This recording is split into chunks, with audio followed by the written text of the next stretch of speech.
Now more on that Fox News investigation that I mentioned at the top of this newscast. It reveals one of the most wanted terrorists in the world dined inside the Pentagon just months after the attacks of 9/11.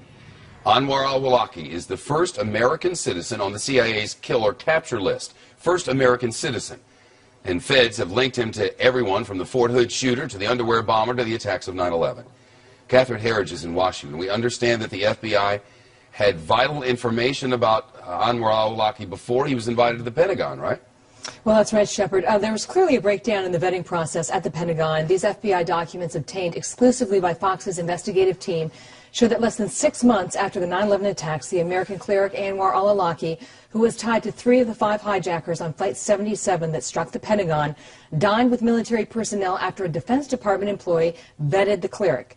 The documents state, after her vetting, Awlaki was invited to and attended a luncheon at the Pentagon in the Secretary of the Army's Office of Government Counsel.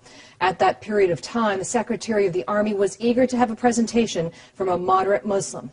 And as for the timing, we know that luncheon that was part of the DoD Muslim outreach after 9/11 happened before March of 2002 because that's when Awlaki left the U.S. for Yemen, Shep. What about response from the Defense Department? Have they said anything? Well, we've had 5 conversations with Army Public Affairs over a 1-week period, and we asked specifically how Awlaki was vetted, who was at the lunch, were there pictures of the lunch, and initially the only response we got was, how did you know about this? Separately, I spoke to Tommy White, the Secretary of the Army in 2001. You'll see him here with then Secretary Donald Rumsfeld, and he told me he did not remember meeting Awlaki. He said, quote, I don't have any recollection of the luncheon or any contact with Awlaki. I would not necessarily be there.